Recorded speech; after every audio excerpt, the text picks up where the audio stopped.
The 9,941st meeting of the Security Council is called to order. The provisional agenda for this meeting is Threats to International Peace and Security. The agenda is adopted. In accordance with Rule 37 of the Council's Provisional Rules of Procedure, I invite the representatives of Iraq, the Islamic Republic of Iran, Israel, and Kuwait to participate in this meeting. It is so decided. In accordance with Rule 39 of the Council's Provisional Rules of Procedure, I invite the following briefers to participate in this meeting. Mr. Miroslav Janša, Assistant Secretary General for Europe, Central Asia and Americas, Departments of Political and Peace-Building Affairs and Peace Operations, and Mr. Rafael Mariano Grossi, Director General of the International Atomic Energy Agency. It is so decided. The Security Council will now begin its consideration of Item 2 of the agenda. I wish to warmly welcome the Secretary General, His Excellency Mr. Antonio Guterres, Parrish and give him the floor. Madam President, with your permission, I will make a small introduction and then my two colleagues will brief the Council. Excellencies, 2 days ago, in this very chamber, I made a direct appeal: give peace a chance. That call was not heeded. Instead, the bombing of Iranian nuclear facilities by the United States marks a perilous turn in a region that is already reeling. From the outset of the crisis, I have repeatedly condemned any military escalation in the Middle East. The people of the region cannot endure another cycle of destruction. And yet, we now risk descending into a rat hole of retaliation after retaliation. To avoid it, diplomacy must prevail. Civilians must be protected. Safe maritime navigation must be guaranteed. We must act immediately and decisively to halt the fighting and return to serious, sustained negotiations on the Iran nuclear program. We need a credible, comprehensive and verifiable solution, one that restores trust, including with full access to inspectors of the IAEA as the United Nations technical authority in this field.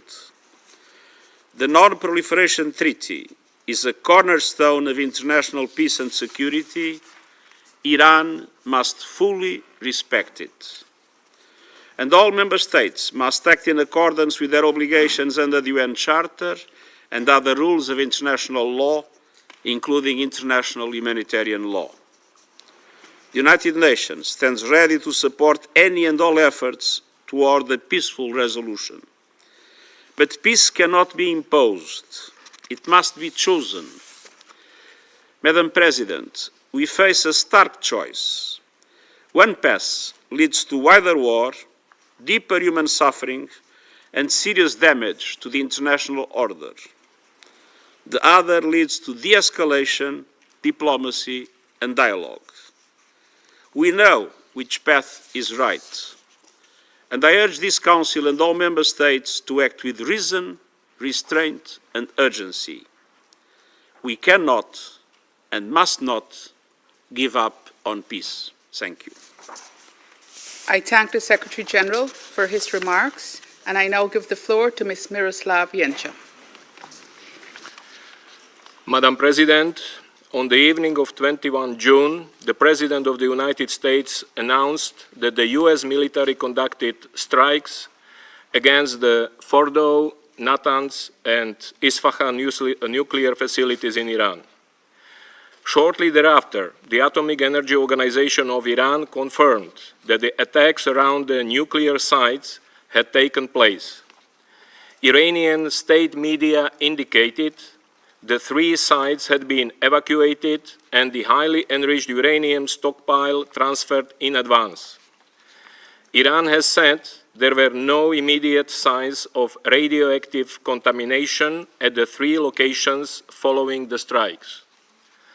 The Crisis Management Bureau of COM, where Fordow is located, stated that the perimeter of the Fordow nuclear site had been targeted. Iranian state media said only 2 tunnels for entry and exit were destroyed at Fordow. Preliminary open-source satellite imagery shows damage at various points at the facility. I urge Iran to allow IAEA inspectors access to the sites to conduct damage assessments as soon as safety conditions allow. I also note that this Council will shortly hear from IAEA Director General Grossi. The latest development must be viewed with the utmost seriousness.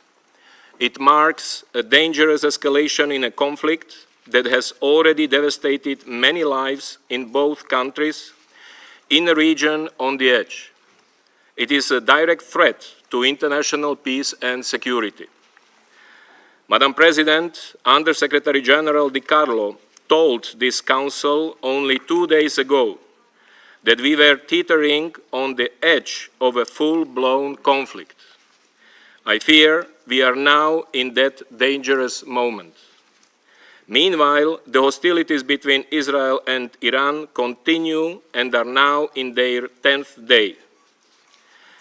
Hours after the US strikes, the Islamic Revolutionary Guard Corps, IRGC, said it had launched some 40 missiles at Israel. Israeli authorities reported that more than 85 people were injured in the barrage, and numerous structures in Tel Aviv and its southern suburbs sustained heavy damage, including many residential buildings and an elder care home. Israel also said it had launched a series of strikes against military targets in Iran, including in Tehran, Tabriz, and Yazd. The Israel Defense Forces, IDF, said 30 fighter jets had struck dozens of military targets across Iran.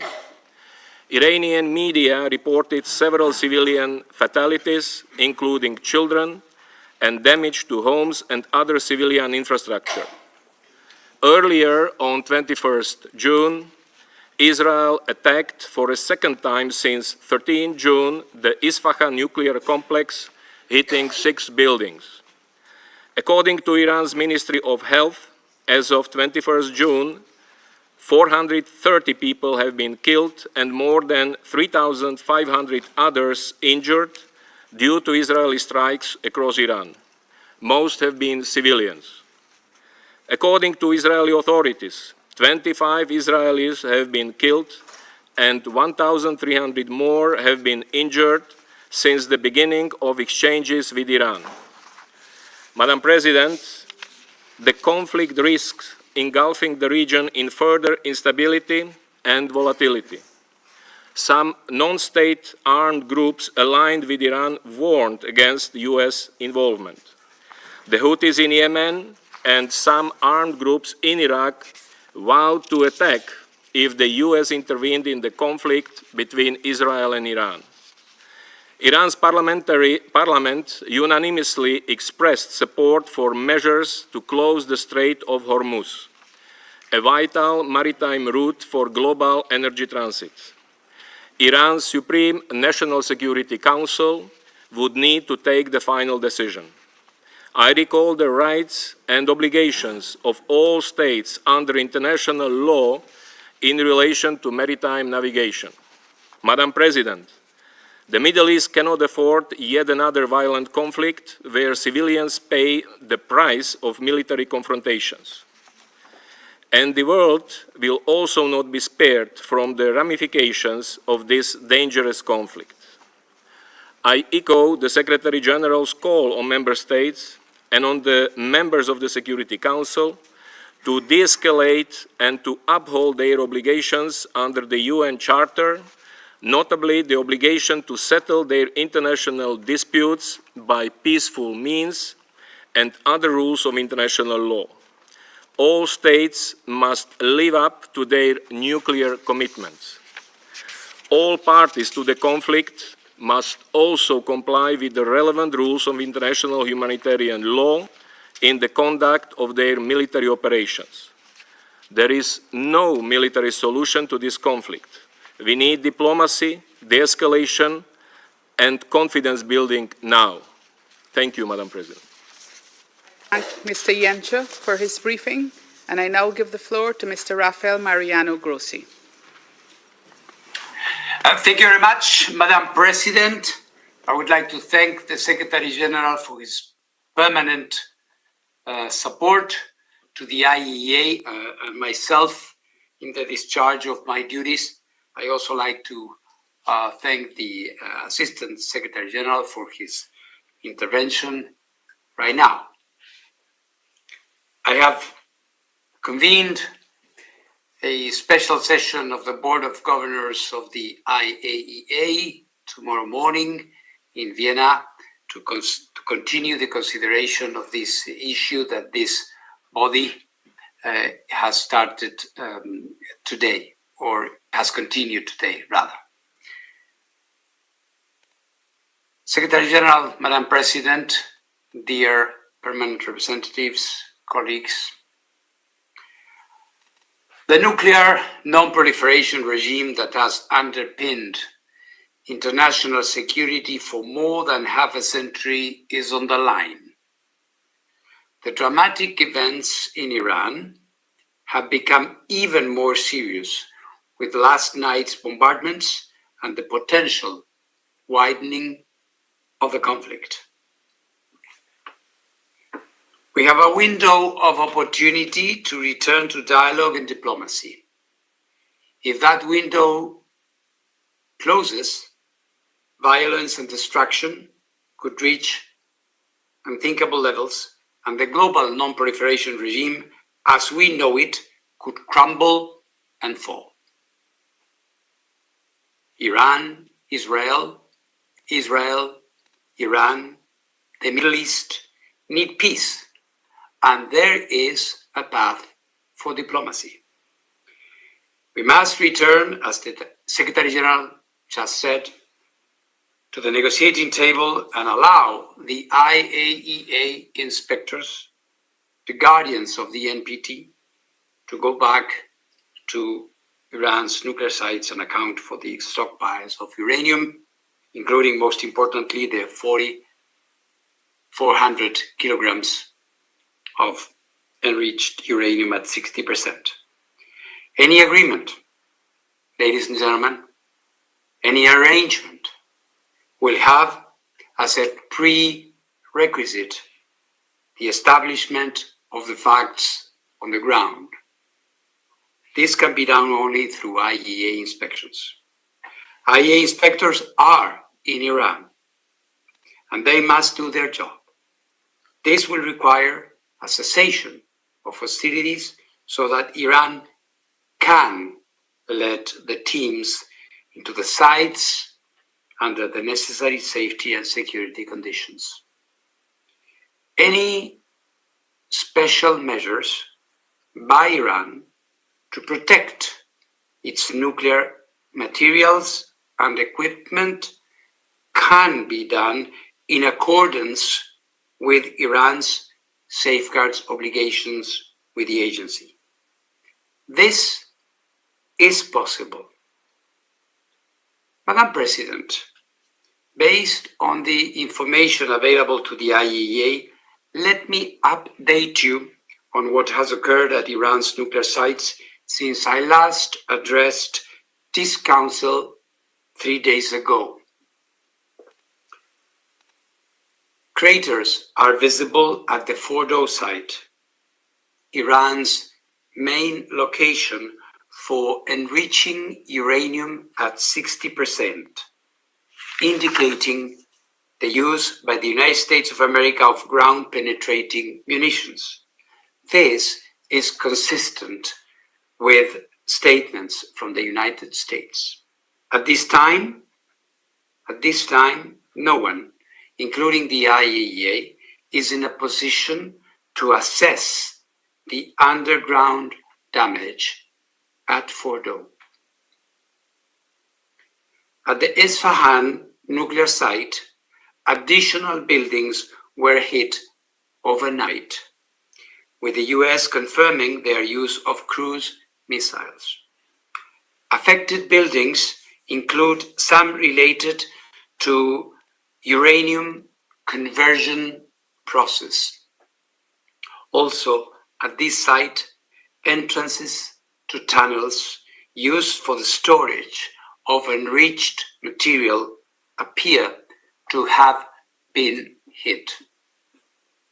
At the Natanz enrichment site, the fuel enrichment plant has been hit again, with the US confirming that it used ground-penetrating munitions. Iran has informed the IAEA there has been no increase in off-site radiation levels at the 3 sites. The situation at all other sites in Iran remains as I described them to you 3 days ago. We continue to monitor the situation and encourage the Iranian regulator to maintain its indispensable contact with the IAEA's Incident and Emergency Center. Madam President, the IAEA has consistently underlined, as stated in General Conference resolutions, that armed attacks on nuclear facilities should never take place and could result in radioactive releases with grave consequences within and beyond the boundaries of the state, which has been attacked. I therefore again call on maximum restraint. Military escalation threatens lives and delays a diplomatic solution for the long-term assurance that Iran does not acquire a nuclear weapon. It also threatens the global non-proliferation regime. As I stated 3 days ago and before, I am ready to travel immediately and to engage with all relevant parties to help ensure the protection of nuclear facilities and the continued peaceful uses of nuclear technology in accordance with the agency's mandate. With your support, the IAEA can deploy nuclear safety and security experts to Iran immediately, in addition to our safeguards inspectors, wherever they are needed. Madam President, there is arguably no more important and universally supported endeavor than ensuring that we use the enormous power of the atom for good rather than destruction. Let us not allow the window to close on diplomacy.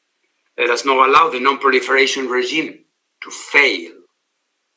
Irrespective of individual positions and views, one thing is certain, and this is the simple truth: we will not be safer if there are more nuclear weapons in more states around the world. The IAEA is ready to do its part to bring this military confrontation to an end. Thank you very much. I thank Mr. Grossi for his briefing. I now give the floor to those council members who may wish to make statements. I give the floor to the representative of the Republic of Korea. Thank you, Madam President. At the outset, I'd like to express my appreciation to Guyana Presidency of the Security Council for promptly convening today's meeting at this increasingly precarious moment. I thank the Secretary General for his powerful statement. I also appreciate IAEA Director General Grossi and ASG ENCHA for their informative briefings. In just over a week, this Council has met 3 times, yet regrettably, each session has witnessed a further escalation of tensions. The Republic of Korea reiterates its profound concern over the deteriorating situation in the Middle East and expresses its sincere hope for urgent de-escalation. When we gathered last Friday, we voiced our hope that a renewed opening for diplomacy might emerge. It is lamentable that in a matter of only 2 days, that hope now seems even more distant than before. Despite the deeply concerning developments in recent days, the Republic of Korea remains firmly convinced that no sustainable resolution to this crisis can be achieved through military means alone. Indeed, now more than ever, we implore all parties to recognize that diplomacy is not merely an option, but an urgent necessity. We call on all sides to exercise maximum restraint and to commit in earnest to restoring dialogue and engaging in reinvigorated diplomatic efforts. Madam President, at this perilous moment, it is vital to prevent a further downward spiral. We therefore reiterate our call for full respect for the UN Charter and international law, and the safeguarding of the international non-proliferation regime. Any indiscriminate attacks against civilians or civilian objects are prohibited.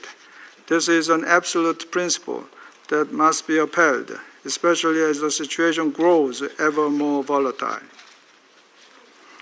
The Republic of Korea highly appreciates the IAEA for its unwavering efforts to ensure nuclear safety and security under these extremely challenging circumstances.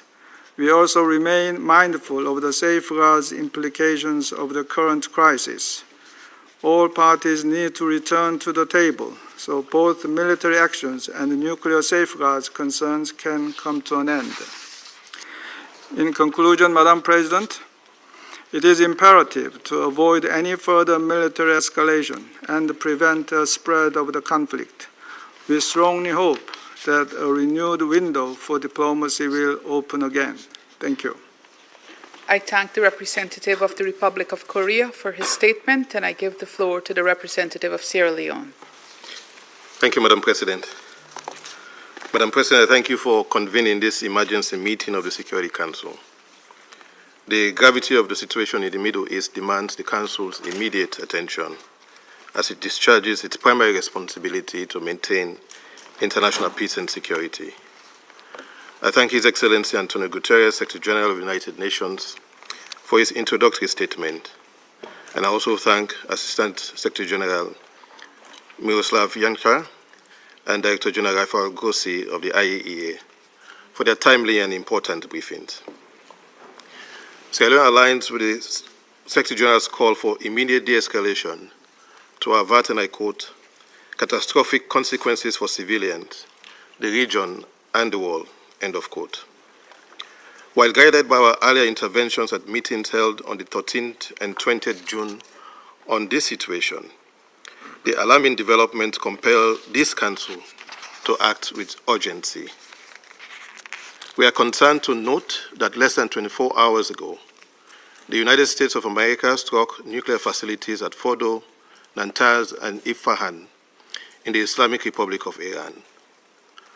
Earlier that day, the State of Israel launched further strikes on the Isfahan complex. Iran also responded with missile launches at Israel. We take note of Director General Grossi's briefing on the off-site radiation in the nuclear facilities hit by the strikes. The event, however, heightened the risk of radiological disaster and increased civilian suffering. Sierra Leone is deeply concerned by these military strikes, particularly as they target nuclear installations and densely populated areas in Iran and Israel. Even as we recognize the complexities of the regional security environment, these developments call for renewed commitment to the principles of the UN Charter and international law. The use of force is among the most serious matters before this Council. Article 2.4 of the Charter obliges all member states to refrain, and I quote, from the threat or use of force against the territorial integrity or political independence of any state, end of quote. In this instance, we note with concern that the strikes were conducted without Council authorization, nor was there a clear invocation of the right of self-defense under Article 51 in response to or an imminent armed attack. As we approach the 80th anniversary of the Charter, born of a collective resolve to, and I quote, save succeeding generations from the scourge of war, end of quote, we are witnessing actions that undermine its promise.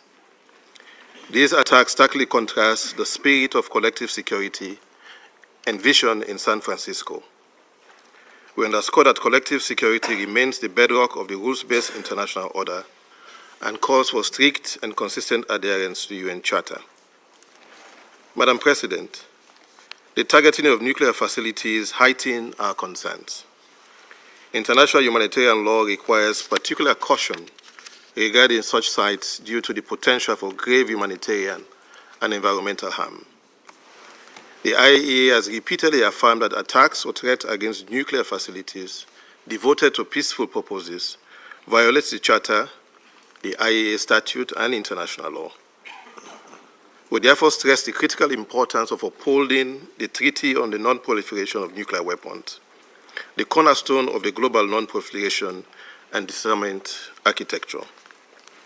The NPT prevents nuclear weapons proliferation and provides a framework for addressing concerns related to peaceful nuclear energy. Actions outside this framework risk undermining the treaty's authority and effectiveness. We urge all parties to utilize the NPT mechanisms, including through the IAEA, to address legitimate concerns and avoid measures that weaken this vital instrument of international peace and security. Madam President, we have taken note of Iran's recent letter of 21st June 2025, Israel's communication citing self-defense, and a joint letter from France, Germany, and the United Kingdom. These underline the mounting claims and counterclaims, reinforcing this Council's duty to uphold the Charter. In this regard, Sierra Leone therefore advances the following point. First, we call for an immediate comprehensive ceasefire. Continued hostilities risk igniting a wider regional conflict, destabilizing maritime routes, and uncertain fragile energy markets.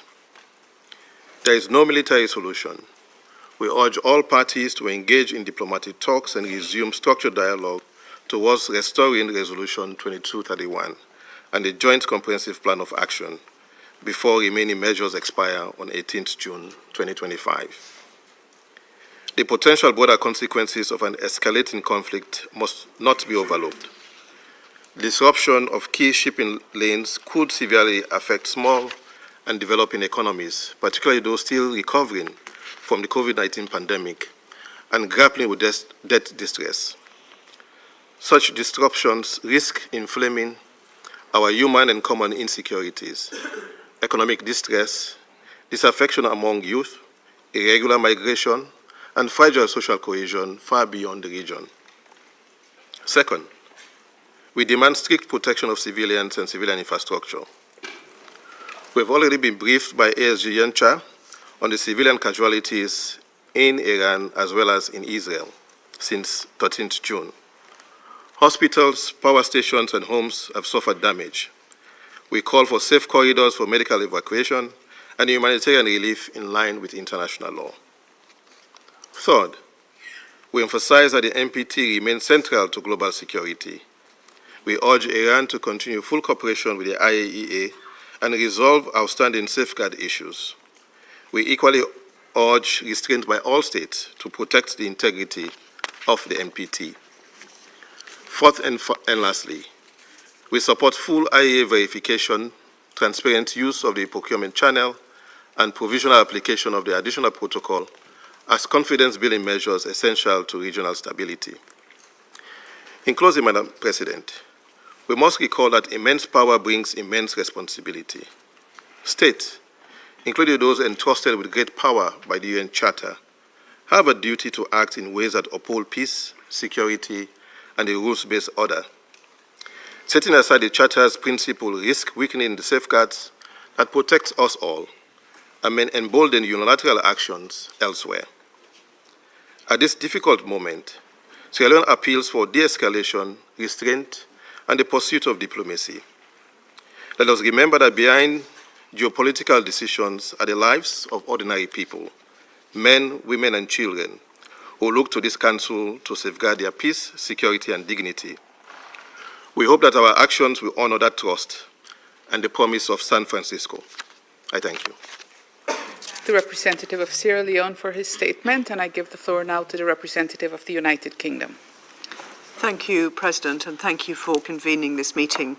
I'd like to start by thanking the Secretary-General, ASG Yencha, and DG Grossi for briefing us today. This is a pivotal moment for the region. A further spiral of conflict poses serious risks to regional and international peace and stability. Our foremost priority must now be to support de-escalation. We have long made clear that Iran must not have a nuclear weapon and that their nuclear program represents a serious threat to international peace and security. The United States took action last night to alleviate that threat. The United Kingdom did not participate in US or Israeli strikes. But military action alone cannot bring a durable solution to concerns about Iran's nuclear program. My Prime Minister has been clear.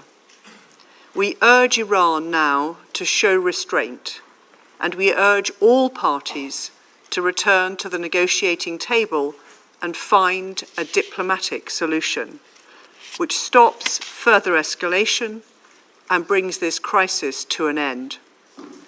It is in the interests of all parties to pursue such a deal. This was the joint call made by my Prime Minister with his French and German counterparts earlier today. Together with our E3 partners, the UK has long pursued a diplomatic solution to address Iran's nuclear escalation.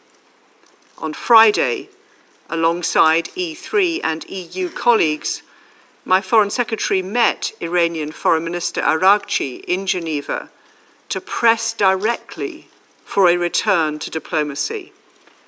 My Foreign Minister spoke to Foreign Minister Araghchi again today and stressed the urgency of this, and we continue to engage partners across the region. President, the UK reiterates its full support for the IAEA and Director General Grossi for their critical work, professionalism and impartiality.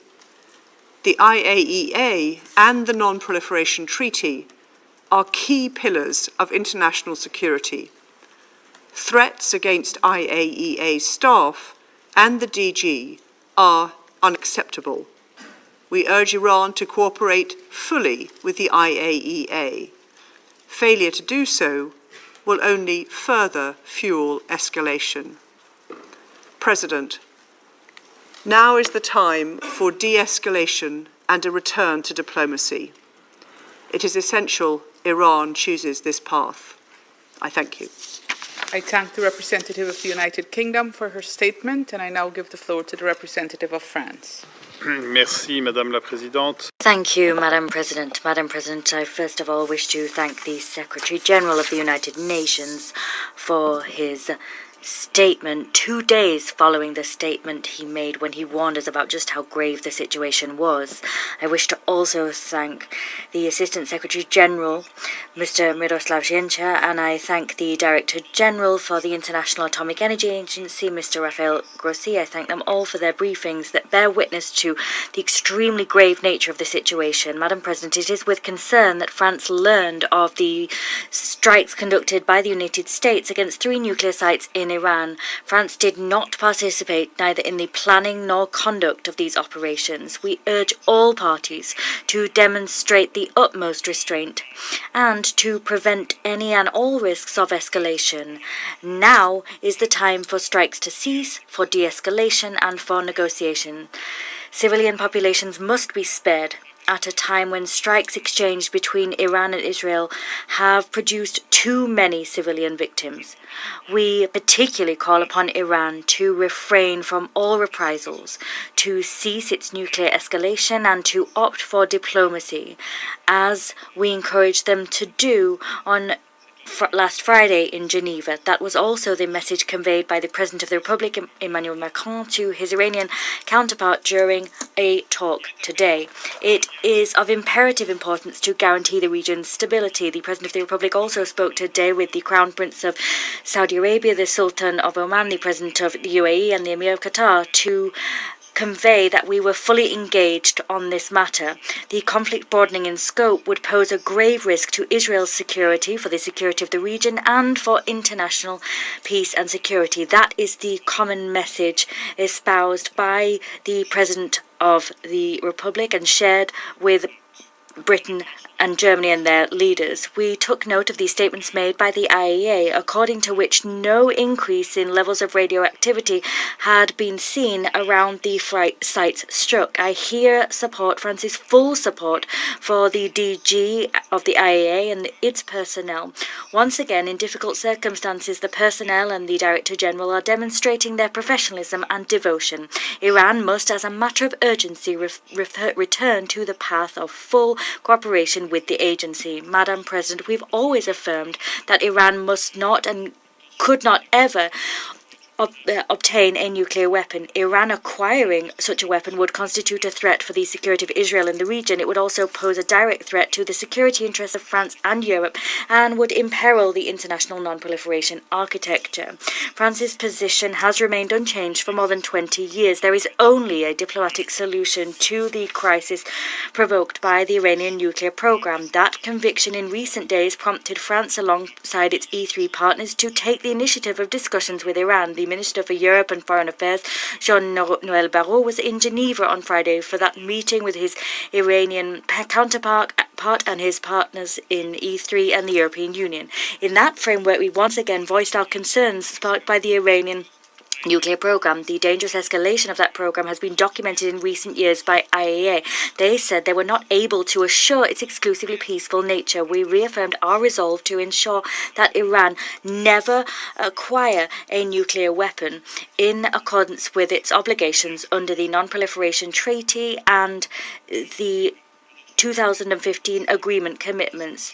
We have expressed our desire to continue discussions with Iran to allay concerns raised by the Iranian nuclear program and to address more broadly the security problems posed at a regional level by the destabilizing actions of Iran. This conviction remains today. Only a negotiated diplomatic solution can allow for a lasting settlement to the Iranian nuclear issue. France remains ready to contribute alongside its European partners to seek such a diplomatic solution. We must return to negotiations with a view to achieving a robust, verifiable and long-term solution, vital in order to allow the agency to assure that the Iranian nuclear program is entirely peaceful. That is not the case today. That is the only way that we can guarantee the stability of the region and global peace and security. Madam President, let us never forget that the region in Gaza is already facing a protracted war with devastating humanitarian consequences. We call for an immediate ceasefire, for the unfettered delivery of humanitarian aid throughout the Gaza Strip, and for the immediate unconditional release of hostages. France remains determined to move towards the implementation of a two-state solution, the only solution liable to allow the Palestinians and Israeli people to live in peace and security. We will continue to work towards a resumption of the conference mandated by the General Assembly. France will co-chair that conference with Saudi Arabia. Madam President, this Council will meet once again in 2 days to consider the implementation of Resolution 2231. That meeting must stand as an opportunity for this Council and for Iran to reaffirm their commitment to diplomacy and the spirit of negotiation which prevailed and allowed the conclusion of the 2015 agreement. I thank you. I thank the representative of France for his statement, and I give the floor to the representative of Panama. Gracias. Thank you, Madam President. We greet and thank the Secretary General of the United Nations, His Excellency Antonio Guterres, for his presence and for his important statement. We extend that gratitude to Assistant Secretary General for Europe, Central Asia and the Americas, Mr. Miroslav Jenča, and to the Director General of the International Atomic Energy Agency, Mr. Rafael Grossi. We thank them both for their invaluable contributions. We welcome the delegations of the Islamic Republic of Iran, Israel and Kuwait. We note with concern the recent events in Iran. Since the onset of events, the majority of the members of this Council have warned of the urgent need to de-escalate the conflict. We've also repeatedly appealed for utmost restraint to be shown, for dialogue and for negotiations to give peace a real chance. We must insist on those points. We are facing a situation which is as uncertain as it is unfortunately timed. Its consequences could be profoundly destabilizing, not only for the region, but for international peace and security. The International Atomic Energy Agency, the IAEA, has warned in its resolutions that attacks on nuclear facilities constitute a risk because such attacks could trigger the release of radioactive material, this with grave consequences arising from radiological contamination. These risks are to the population, the environment, and could have an unprecedented regional impact. Fortunately, to date, recent events have not led to increases in radiation levels, and it is not expected that there will be consequences for the health of people or for the environment beyond the sites affected. This in accordance with what's been indicated by Iran, says the Speaker. For its part, the International Atomic Energy Agency has stated that it will continue monitoring and evaluating the situation in Iran. We recognize the deft, skillful management by the IAEA. The Treaty on the Non-Proliferation of Nuclear Weapons, the NPT, is an essential pillar of international law. It has made a decisive contribution to the non-proliferation of nuclear weapons and to ensuring disarmament. Through the NPT, the international community has garnered greater assurances of stability and security, reducing the risks of nuclear weapons becoming a source of confrontation or conflict. We recognize that a lack of trust is a factor exacerbating this situation. However, we hope that some room might still remain for dialogue. We hope that this Council will be able to play a constructive role to encourage that dialogue. To achieve that goal, we must all, as we can, urge the parties to find a solution which avoids civilian populations becoming victims of an even worse conflict. Madam President, Panama is a small country, but the responsible owner indeed, of a strategic interoceanic canal. We will always have recourse to international law as the pathway through which to resolve international disputes that could have global repercussions. As such, we support the immediate cessation of hostilities, with the goal of offering an opportunity to genuine dialogue, a dialogue which will allow us to build lasting and peaceful solutions to conflicts. Thank you. I thank the representative of Panama for his statement, and I give the floor now to the representative of China. Thank you, President. I thank you for convening this emergency open meeting. I also thank Secretary General Guterres for his statement, and ASD Yancha and Director General Grossi for their briefings. Yesterday, the United States conducted strikes on 3 Iranian nuclear facilities in Fordo, Natanz, and Isfahan. China strongly condemns the U.S. attacks on Iran and the bombing of nuclear facilities under the safeguards of the IAEA. The actions of the United States seriously violate the purposes and principles of the UN Charter and international law, as well as Iran's sovereignty, security, and territorial integrity. It has exacerbated tensions in the Middle East and dealt a heavy blow to the international nuclear non-proliferation regime. The international community must uphold justice and make concrete efforts to cool down the situation and restore peace and stability. In this connection, I wish to put forward 4 appeals. First, we call for an immediate ceasefire and ending the hostilities. In the context of the abrupt escalation of tensions in the Middle East, China is deeply concerned about the risk of the situation getting out of control. The parties to the conflict, Israel in particular, should reach an immediate ceasefire to prevent a spiraling escalation and to resolutely avoid the spillover of the war. The parties concerned should abide by international law, curb the impulse to use force, and avoid exacerbating conflicts and adding fuel to the fire. Second, we call for effective protection of civilians. The ultimate victims of all conflicts are the innocent people. China is deeply saddened by the large number of civilian casualties caused by the conflict. Civilians and civilian facilities must not become targets of military operations. And the bottom line of international humanitarian law must not be breached. Parties to the conflict should place the interests and well-being of the people of the countries in the region above everything else, and make every effort to avoid harm to innocent civilians and refrain from attacking civilian facilities. Third, we call for commitment to dialogue and negotiation. Peace in the Middle East cannot be achieved by the use of force. Dialogue and negotiation are the fundamental way out. At present, diplomatic means to address the Iranian nuclear issue haven't been exhausted, and there's still hope for a peaceful solution. Parties should stay firmly committed to the political settlement of the Iranian nuclear issue and work to bring it back onto the track of a political solution through dialogue and negotiation, with a view to reaching an agreement acceptable to all parties. Fourth, we call for swift actions by the Security Council.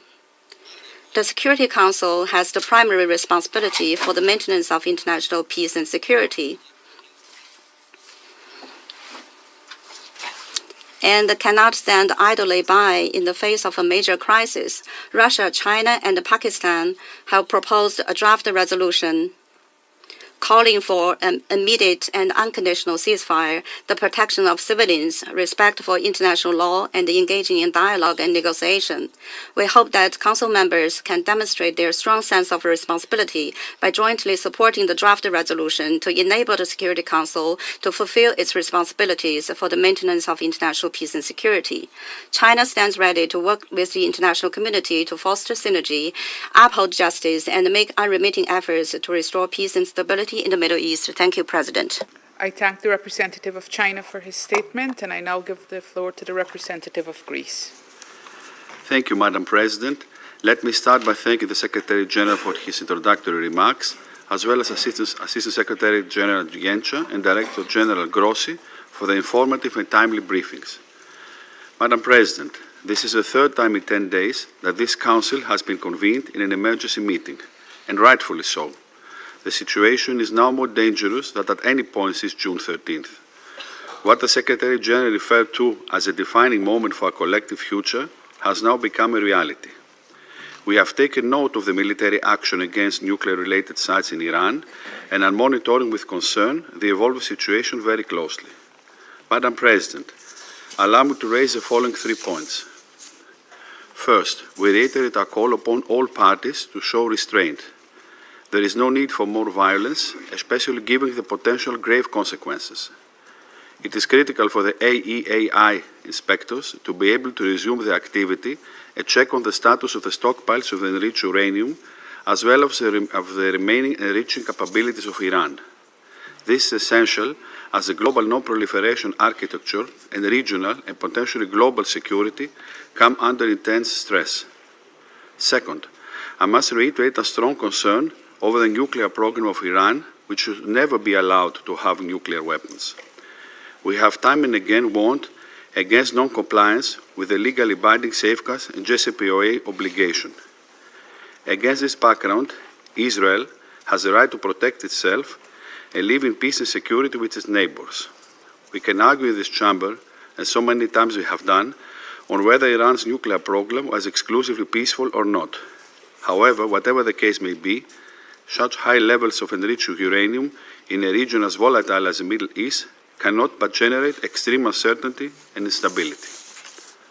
Third, it is of critical importance to ensure that civilians on all sides are protected. Last but not least, we take note with profound relief of DG Gross's remarks that as of this time, we do not expect that there will be any health consequences for people or the environment outside the targeted sites. Madam President, in closing, allow me to highlight, in no uncertain terms, the value of de-escalation as a first step towards sustainable peace. The international community and countries with influence must step in and offer a diplomatic way out, which must include the necessary security assurances. Involved parties need to act in full compliance with the UN Charter, international law, and international humanitarian law. Echoing the ancient virtue of sophrosine, self-restraint, We urge all parties to exercise the utmost moderation and engage in dialogue and diplomacy. I thank you. I thank the representative of Greece for his statement, and I give the floor now to the representative of Denmark. Thank you, Madam President. And I also thank the Secretary General for his presence and remarks, and Assistant Secretary Jenka and Director General Grossi for their briefings and updates. Madam President, we are meeting again today as the situation in the Middle East continues to escalate. Attacks between Israel and Iran have continued since our last meeting on Friday. Civilian casualties and widespread suffering continue to rise on both sides. Last night, a targeted operation was carried out by the United States against 3 nuclear facilities in Iran. The continued escalation in the Middle East is a cause for great concern and poses a grave risk to international peace and security. Madam President, Denmark urges all parties to abide by the obligations under the UN Charter and international law. All parties must ensure protections of civilians and civilian infrastructure in line with international humanitarian law. Furthermore, and keeping in mind the words of Director General Grossi 2 days ago to this Council, all action should be taken and the necessary restraint shown to reduce the risk of nuclear accidents, which could have devastating effects for the civilian population and the environment. Madam President, Denmark has persistently underlined that Iran must never acquire a nuclear weapon. That would be a serious threat to regional and global security. We have repeatedly expressed our concerns about Iran's accelerating nuclear trajectory and the fact that the IAEA is unable to assure that the Iranian nuclear program is exclusively peaceful. We welcome that the IAEA continues to monitor the situation and provide information on the nuclear safety and security implications. And we stress the importance of continued and timely exchange of information between Iran and the IAEA regarding issues related to nuclear safety, security, and safeguards. Madam President, the current trajectory is unsustainable and fraught with danger, not only for the region, but for international peace and security at large. De-escalation is not only necessary, it is urgent. We call on all actors to step back from the brink to prevent further escalation in the Middle East. We urge Iran to engage in negotiations and not to take any further action that could destabilize the region. At this critical moment, it is important that all parties refrain from steps that could lead to serious regional and global consequences. We further stress the need to protect maritime security and international trade routes, including via the Strait of Hormuz. Madam President, in closing, now is the time to return to negotiations in order to reach a diplomatic solution. We call on all parties to exercise the utmost restraint and to engage in a diplomatic negotiated solution, which is the only viable path towards lasting peace in the region and beyond. Denmark stands ready to work with all parties to that effect. I thank you. I thank the representative of Denmark for her statement, and I give the floor to the representative of the Russian Federation. Madam President, we're grateful to the Presidency of Guyana for swiftly convening today's meeting of the UN Security Council linked to the acutely dangerous development we've seen in the Middle East, developments which have been further exacerbated by the overnight US strikes on Iranian sites. We'd like to thank the UNSG for his keynote address, as well as to ASG Yencha and DG Grossi for their briefings. Russia condemns in the most decisive terms the irresponsible, dangerous, and provocative actions committed by the USA against the Islamic Republic of Iran, a sovereign member state of the United Nations. As we know, in the early hours on the 22nd of June, the US Air Force, in full cooperation and coordination with the Israeli Air Force, an air force which for over a week, in violation of the basic principles of international law, has been conducting massive strikes on Iranian infrastructure and sites, they together launched an unprovoked missile and bomb attack on 3 nuclear sites in Iran, sites under IAEA safeguards, Fordo, Natanz, and Isfahan. In so doing, Washington yet again demonstrated its complete contempt for the position of the international community. Washington reasserted that to further the interests of its Israeli ally, it's prepared not only to turn a blind eye to the killings of tens of thousands of Palestinian women, children, and older persons, but also to gamble with the safety and well-being of humanity as a whole. Through their actions, the US has opened a Pandora's box. No one knows what new catastrophes and suffering it will bring. In the last 10 days, we heard 3 briefings from the IEA DG, Mr. Rafael Grossi. He cautioned that strikes on Iranian nuclear infrastructure could have absolutely unpredictable repercussions, as well as that they pose a major threat to both the nuclear safety and security, not only in Iran, but also in the region and the world. Yet Washington is completely unconcerned. It's unconcerned by either the radiological consequences nor the threat to the lives and health of a huge number of people, civilians including women and children, in the region and beyond. Washington, much like West Jerusalem, sees itself as the highest judge in the land, vested with the right to mete out justice as it sees fit. Thus, the US has confirmed that in order to safeguard their global hegemony, it's prepared to commit any crimes, any violations of international law. Let me remind you that no one gave the US the authority to act in such a way. We insistently offered our US colleagues our mediation services so as to find a peaceful, mutually agreeable solution surrounding the Iranian nuclear program. Yet our US colleagues clearly not interested in diplomacy today. Responsibility for this falls squarely on the shoulders of the US leadership, especially given that it is the US leadership that not only publicly acknowledged its responsibility for these actions, but actually flaunted it, demonstrating wholesale disregard for the norms of international law and the UN Charter, as well as Security Council resolutions, including Resolution 487 and Resolution 2231, as well as the Non-Proliferation Treaty, the NPT. Madam President, just 2 days ago, here in this very chamber, we heard from many delegations, including the closest allies of the US. They called for a de-escalation and for the settlement of differences around the negotiating table. Yet our US colleagues yet again ignored this position, the position of the entire international community, following Israel's lead, instead of checking Israel, instead of forcing it to halt the spiral of escalation. Today, we once again will be hearing from the US representative.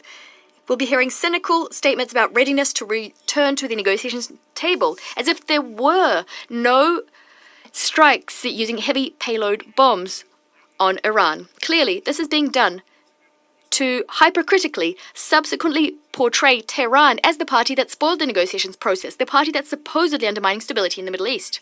Yet we believe that none of our sensible colleagues in the international community will believe our US colleagues anymore, much like they won't believe their attempts to convince the Security Council that Iran was trying to acquire nuclear weapons.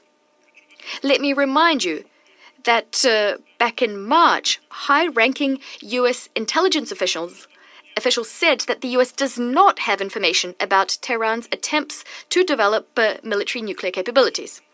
I imagine that many are getting a nagging sense of déjà vu today. Let me remind you that back in 2003, in this very chamber, the US Secretary of State Colin Powell waved around a test tube, justifying Washington's plans to invade the territory of another sovereign state, only to having waged decades of chaos onto its people to not find any WMDs there. Today's situation is no different in substance to the one we saw in 2003. Again, we're being asked to believe the US's fairy tales to once again inflict suffering on millions of people living in the Middle East. This cements our conviction that history has taught our US colleagues nothing. We regret that today some of you in this room didn't and cannot muster up the courage to call a spade and to condemn Washington's actions. And it's very strange to be participating in this theatre of the absurd, this cynical theatre. We had the representative of the UK calling on Iran to exercise restraint, a country which was subjected to an unprovoked attack, which was bombed. It had its nuclear sites bombed, as if it were Iran, not Israel, and the US that was escalating the situation as much as possible.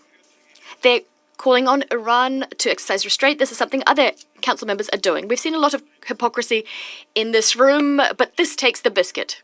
This is a surprising example of hypocrisy on the part of those who, over the last few days, has been whipping up tensions regarding Resolution 2231, which will soon expire. Madam President, throughout the last week, we witnessed a new, highly dangerous wave of escalation. Last night, the situation became wholly unprecedented in nature. The radiological repercussions of the US attacks remain to be assessed, and we're counting on the IAEA and its Director General to issue a clear-cut, professional and impartial analysis of the situation, including by presenting an objective report at the emergency session of the Board of Governors of the IAEA. Yet it's already clear that strikes on Iran's nuclear sites, including those conducted by one of the NPT's depositories, the US, that these attacks amount to a colossal attack on the global NPT regime, non-proliferation regime. They not only deal a blow to the authority of the IAEA, they also deal a blow to the entire system of inspections and control implemented by the agency. They also destroy the basis of the system of international cooperation, including de facto risking casting us back into the era of nuclear risks. Seemingly, this is what Washington and Western Jerusalem are seeking. The Russian Federation, as a responsible state and a permanent member of the Security Council, cannot abide such a scenario. We cannot support it. Iran, as per the NPT, has the right to develop its civilian nuclear program. Overnight, the US has de facto nullified years of diplomatic efforts aimed at ensuring compliance with this fundamental principle. Agreeing with the legality of US actions is tantamount to throwing out all of the international community's advances on this front. And since we talked about the importance of the NPT and the global non-proliferation regime today, I'd like to remind you that Israel has not yet acceded to the NPT. Thus, there cannot be a comprehensive IAEA inspections program vis-à-vis Israel. As for Iran, in keeping, I'd like to remind you that Israel has not acceded to the NPT, so no comprehensive IAEA inspections program vis-à-vis Israel is being implemented. As for Iran, Iran was and remains the most monitored IAEA state in the world. And instead of supporting Iran, we're getting bombardments of this country, including its civilians.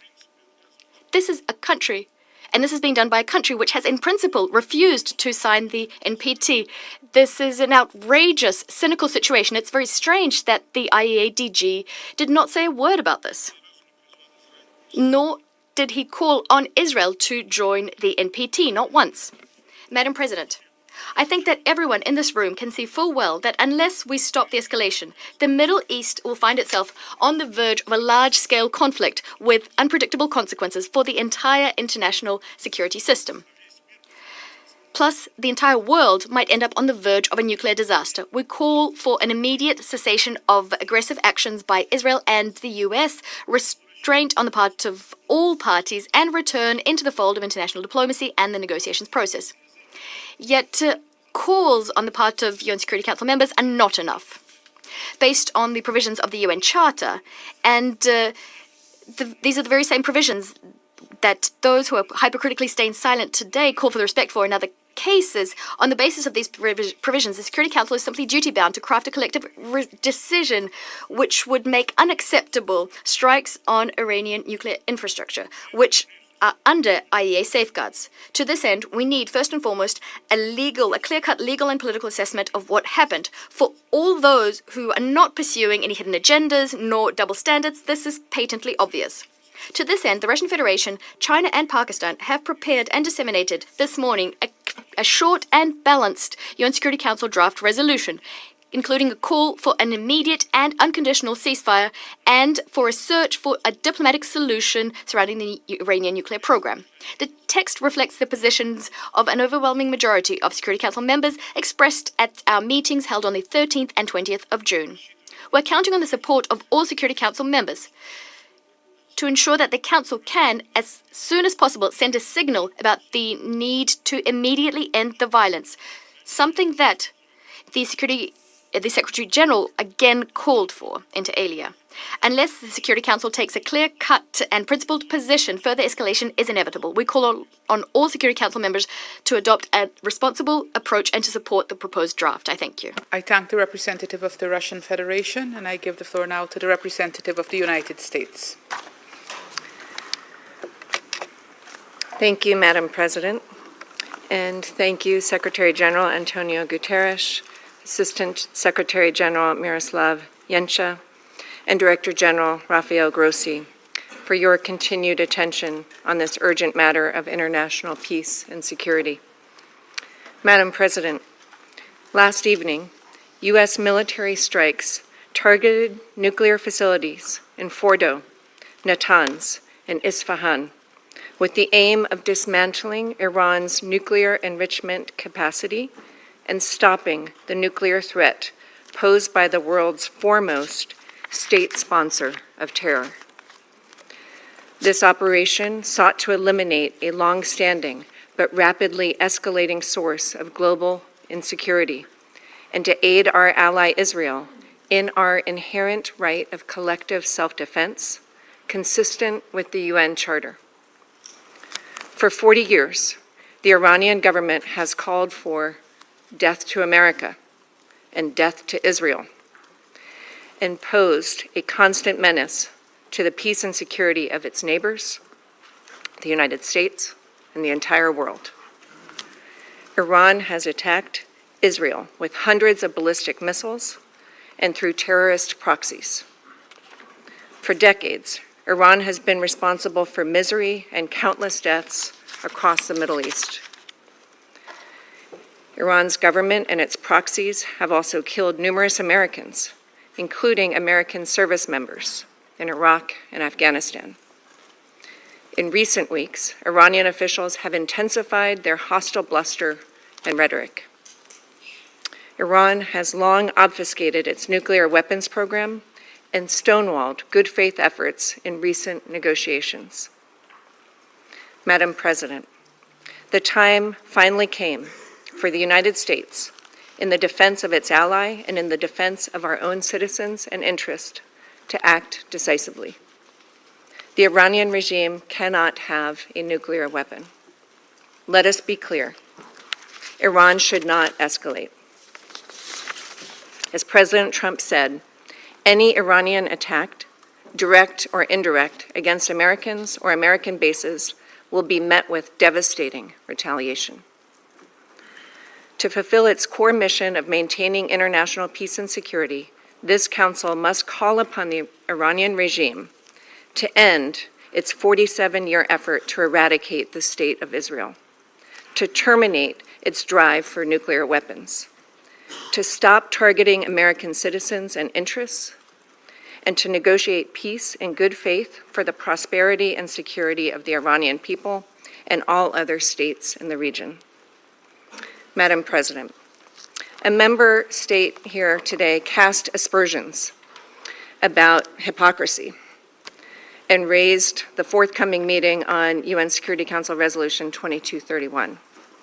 In that regard, I would point out that the recent IAEA report on verification and monitoring of Iran's noncompliance with obligatory nuclear safeguards shows clearly that Iran has been continuing to accelerate its nuclear activities without any credible civilian justification. We look forward to discussing the implications of this report and its broader implications on Tuesday, when the Secretariat briefs on the report on implementation of UNSCR 2231. Thank you, Madam President. I thank the representative of the United States for her statement, and I give the floor now to the representative of Slovenia. Thank you, Madam President. Secretary General, thank you very much for your remarks. And thank you also to Director General Grossi and Secretary General, Assistant Secretary General Jenča for their briefings. Madam President, this body is mandated to work for maintenance of international peace and security. There are moments in this chamber and outside, pivotal moments that shape our collective future. We believe today's debate is one of them. Slovenia denounces the sharp military escalation. This escalation risks to further exacerbate an already extremely dangerous and unstable regional situation and is threatening international peace and security. Therefore, we join the Secretary General's call on the parties to the conflict to disengage from further escalation and retaliation. We call for an immediate ceasefire. Madam President, we further call on the parties to the conflict to respect the UN Charter and international law, including the international humanitarian law. As we have been proven time and time again, violence and military conflicts lead nowhere but to an ever greater suffering of the innocent people of the Middle East. We are deeply alarmed about the toll of the ongoing situation on civilians, the chaos and the fear it is sowing. Madam President, Slovenia remains concerned about the size and unclear nature of Iran's nuclear program. We reaffirm our firm rejection of nuclear proliferation. At this point, I wish to express our full support to the work of the International Atomic Energy Agency and to you, DG Grossi. At this critical moment, with so much at stake, we must insist on diplomacy. A tailored diplomatic solution is needed. We welcome attempts of maintaining a diplomatic path in the recent days, namely the meeting of the E3 and the EU with Iran, and call on everyone else to follow this path. We call on the parties to the conflict and those with influence on them to prioritize diplomacy and peace and to return to the negotiating table. This must include Iran's nuclear question, leading us to establishing a credible, comprehensive, and verifiable solution, as well as dealing with other regional crises, including Gaza. Madam President, let me repeat. This is not a time for further escalations. This is not a time for retaliatory measures. It is time for de-escalation and diplomacy. It is time for peace. And we call on all leaders to show leadership for peace. I thank you. I thank the representative of Slovenia for her statement, and I give the floor to the representative of Somalia. Madam President, at the outset, Somalia wishes to thank the Presidency for convening the Council again in response to escalating and grave developments in the Middle East.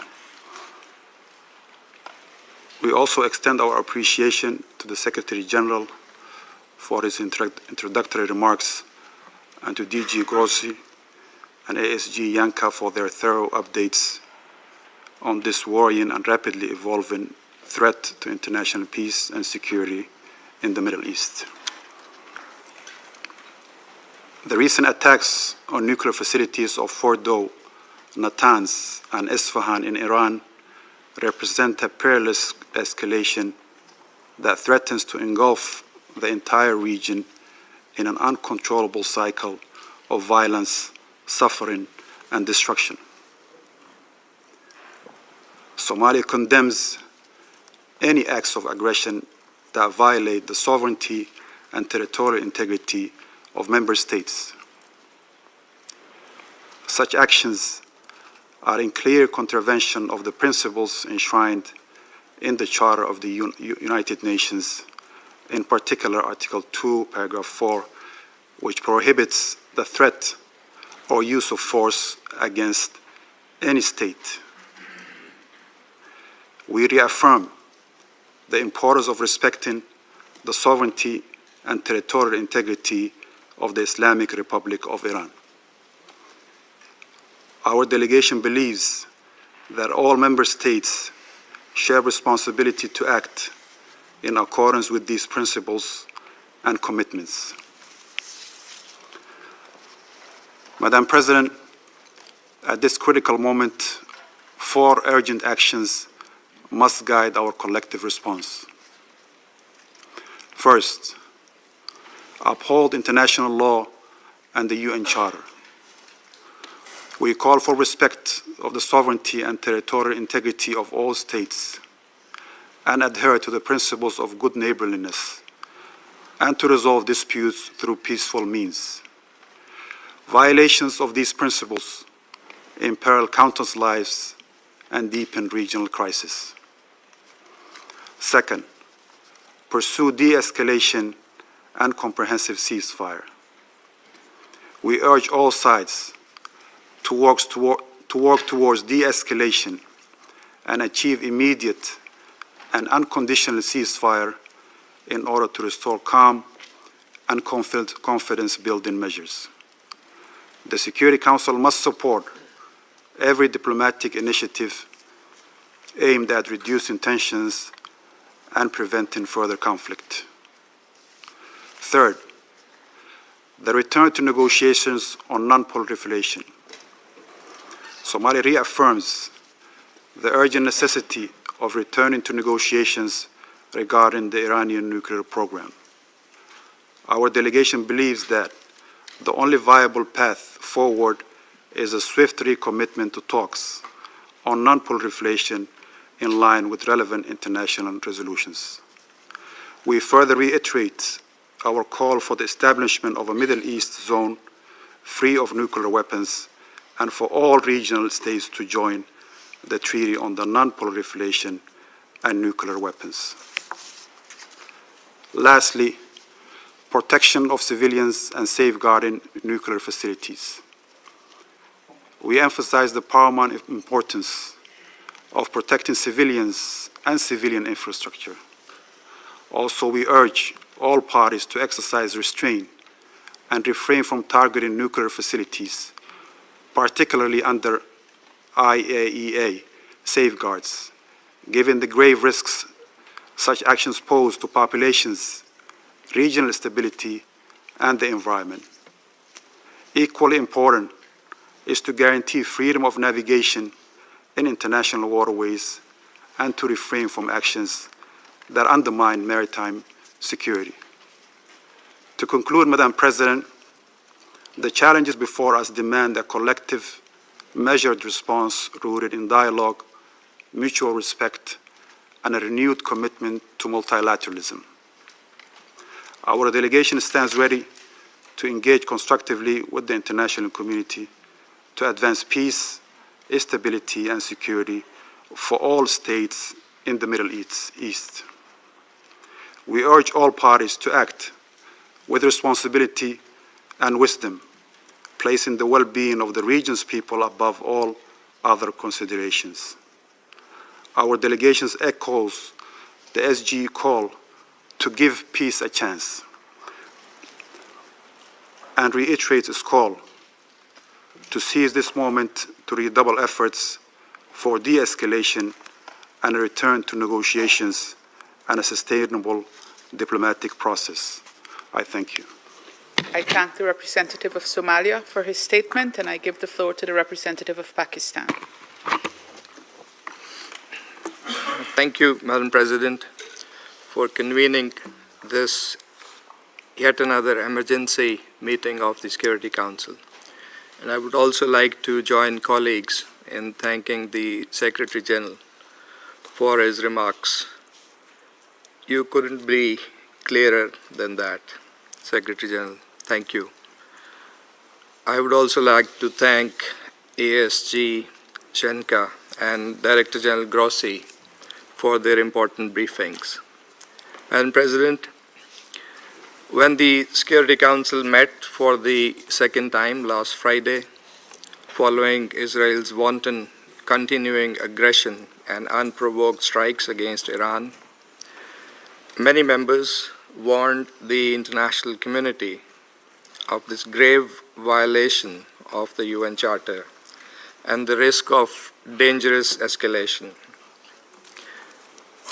We have heard the same today around the table from Council members as well as the Secretary General and other briefers.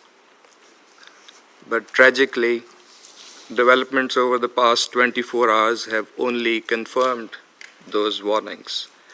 And it is unfortunate that the universal calls for de-escalation and a peaceful resolution of this crisis through dialogue have remained unheeded. From the outset, Pakistan has adopted a principled position on these developments, a position based entirely on international law and the UN Charter.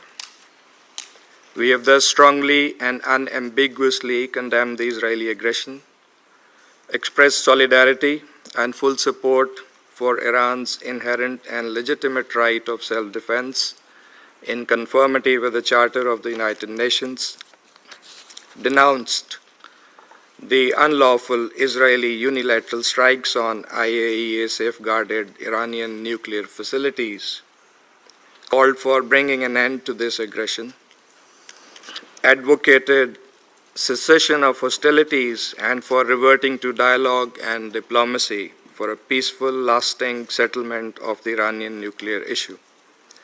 In recent days, Pakistan's leadership, including the Deputy Prime Minister and Foreign Minister, has remained actively engaged in promoting those objectives through numerous and continuing contacts with leaders of other countries and our partners across regions, all in the interest of preserving international peace and security and in fulfillment of our responsibility as a member of the Security Council.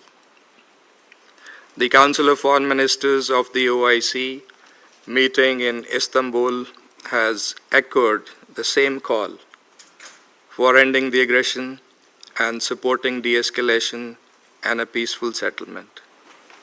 It is in this context that we are seriously concerned by the recent developments that have further heightened tensions. Pakistan has condemned the US strikes on Iranian nuclear facilities, which come on the heels of a series of brazen attacks by Israel on the nuclear sites.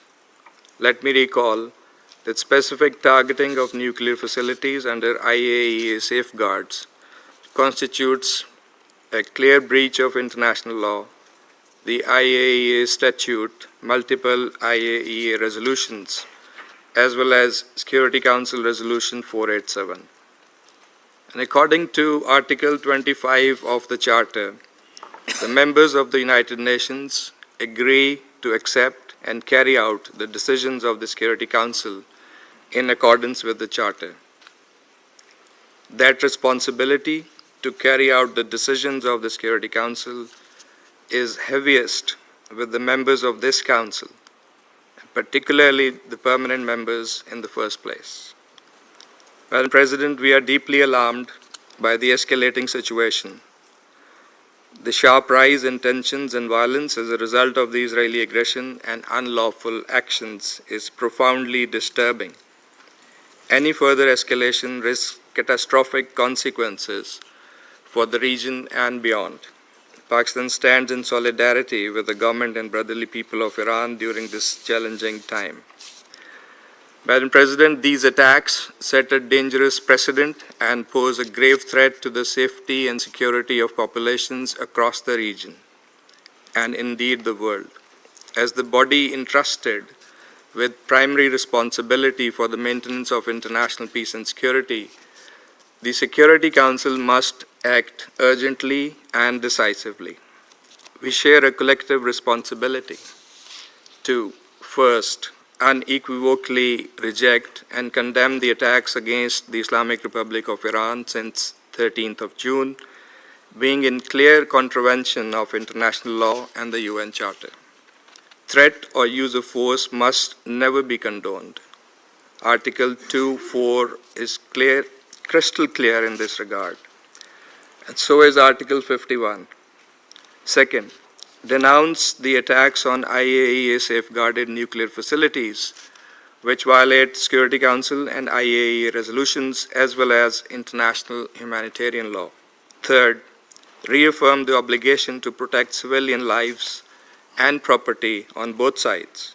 All parties must adhere fully to international law, particularly international humanitarian law. Fourth, call for an immediate cessation of hostilities and a complete ceasefire. Fifth, promote urgent recourse to dialogue and diplomacy consistent with the purposes and principles of the UN Charter to find a peaceful and lasting resolution to the Iranian nuclear issue.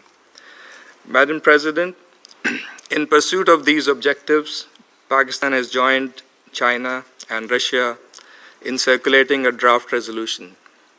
Among other things, this resolution calls for an immediate and unconditional ceasefire, urges all parties to refrain from further escalation, demands the urgent protection of civilians and civilian infrastructure, and supports a diplomatic path forward on the Iranian nuclear issue that is acceptable to all parties. And listening to similar concerns and priorities expressed by many of the Council members today, we sincerely hope that the draft resolution will receive the Council's support, enabling it to respond with unity and resolve urgently and effectively in line with the gravity of the situation. And Pakistan stands ready to engage constructively with all Council members in this regard. Madam President, the Middle East, already burdened by prolonged instability, history of Israeli illegal occupation, and continued denial of the Palestinian right to self-determination and statehood, cannot absorb another crisis. We must act now to prevent the situation from spiraling further out of control. History has taught us that the use of force and unilateral military actions only deepen conflicts and entrench divisions, with tragic human and humanitarian consequences. Dialogue and diplomacy remain the only path forward. These must be pursued with seriousness and sincerity by all. I thank you. I thank the representative of Pakistan for his statement, and I give the floor to the representative of Algeria.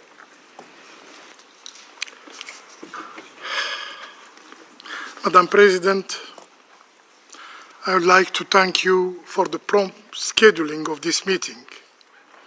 I thank the Secretary General for his remark. We share your assessment that this is a dangerous escalation in the region already on the edge.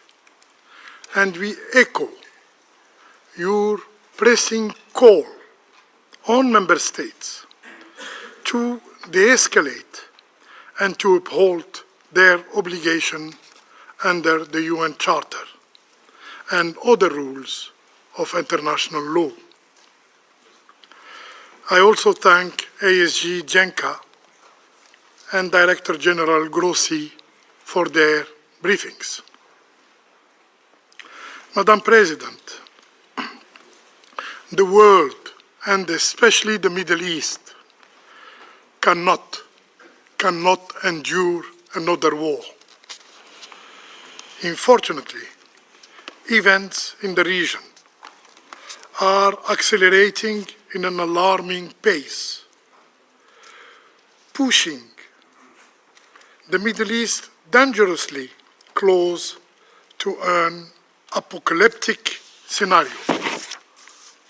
At a time when the international community was united, yes, was united in seeking ways to ease tensions, the situation has deteriorated sharply yesterday and further exacerbated by American strikes targeting Iranian nuclear facilities. Algeria expresses its deep concern and regret over this grave development, which significantly worsens the security and exposes the entire region to unprecedented risks with potentially uncontainable consequences.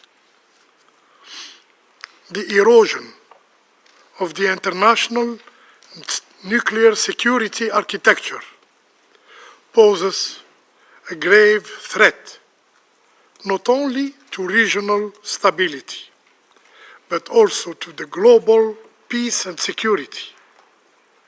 Attacks on nuclear facilities under international safeguards seriously undermine the integrity and credibility of the global non-proliferation regime.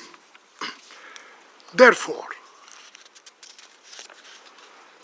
we reaffirm that the legal framework safeguarding nuclear installations is clear, is comprehensive, is binding.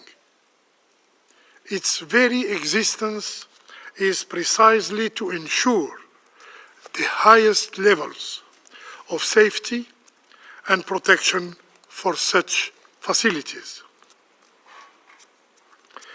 The resolution of the IAEA General Conference repeatedly and explicitly state that, I quote, any armed attack on and threat against nuclear facilities devoted to peaceful purposes constitute a violation of the principles of the United Nations Charter, the international law, and the statute of the agency.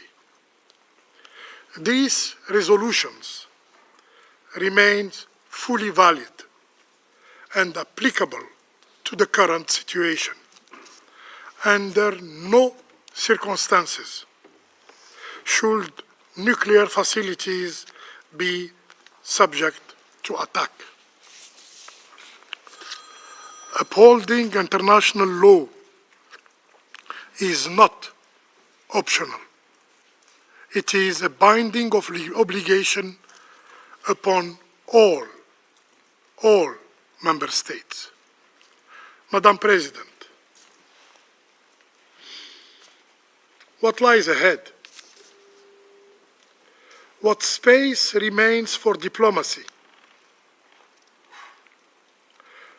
What responsibility rests with this Security Council? What we are witnessing today is a profound and perilous reversal. War has become the denial of diplomacy and politics by all means. Diplomacy, our job, long regarded as the primary tool for conflict resolution, is now being compelled to yield, to step aside, to allow force to take precedence. And this Council,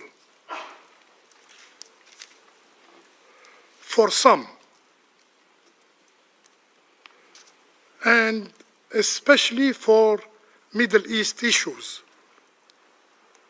its restraint, its silence, yes, silence, is seen as more useful than its action. What then of negotiation, of agreements, of the essence of the United Nations, its charter, its principles, and of international law? They too are being bypassed, negated, disregarded, and finally discredited.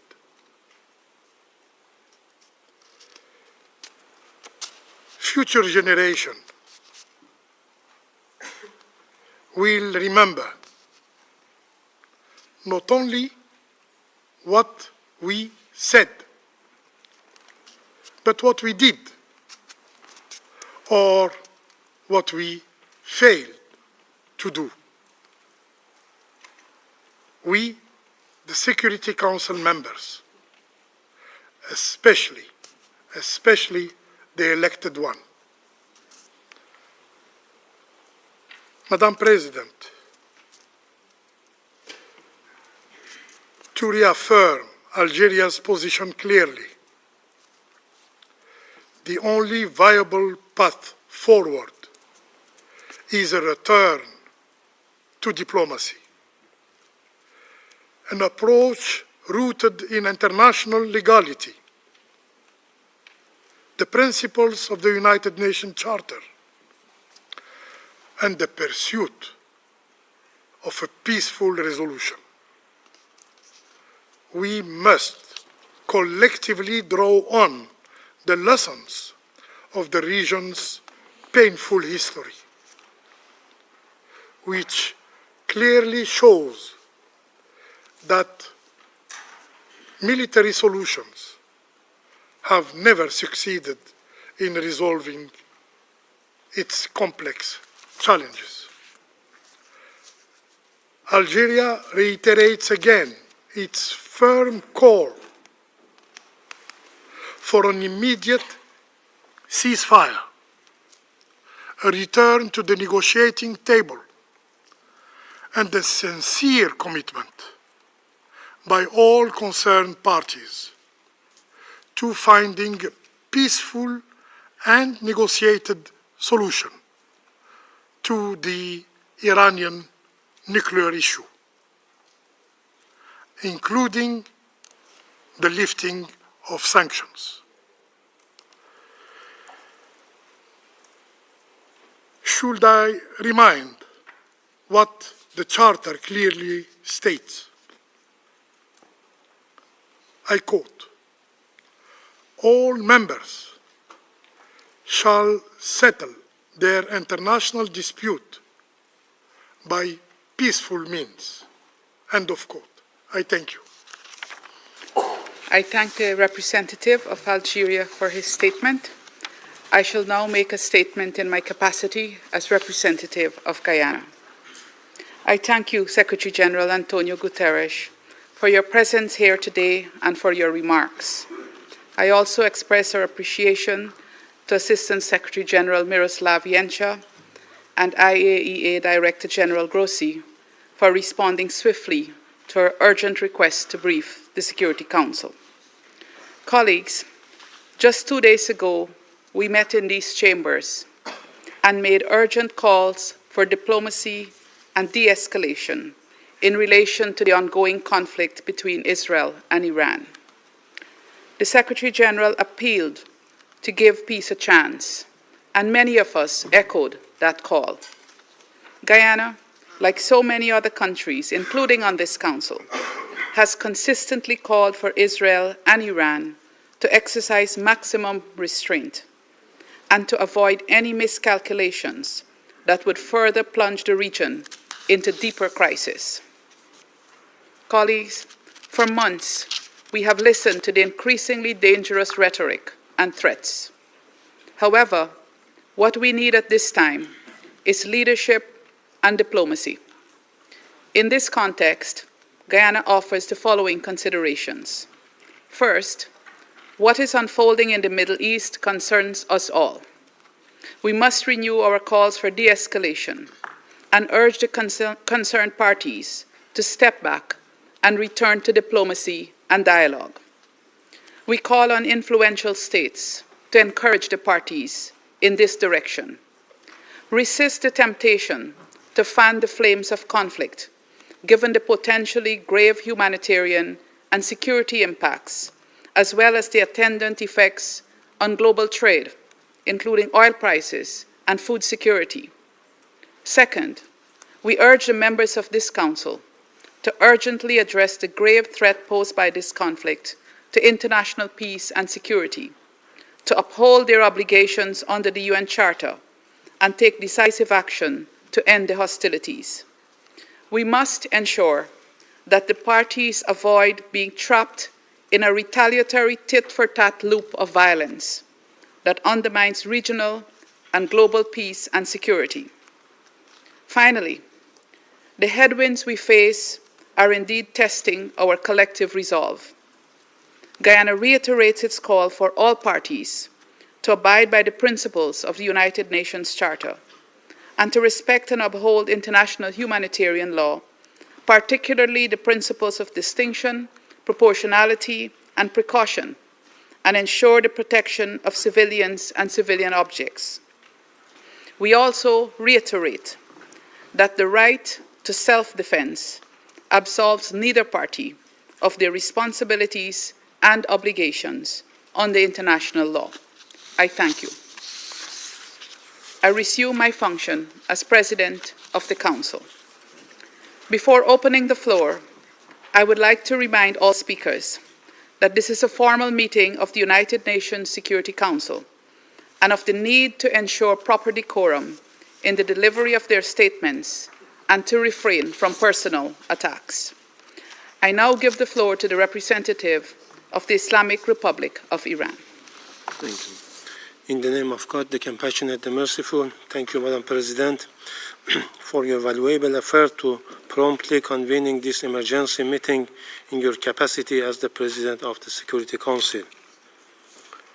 We welcome the presence of Secretary General at this meeting, and we also listen to the statement made by the ASG, Mr. Jenka. We appreciate all those members who have chosen to stand on the right side of history and thus strongly condemned the act of aggression of the United States and the Israeli regime against my country. Madam President, I address this Council today for the third time since the brutal aggression against my country, first by the Israeli regime on June 13th and now by the United States. I speak with utmost urgency and grave concern on behalf of our people, a peace-loving nation of nearly 100 million people. Today, another stain was recorded in the political history of the United States.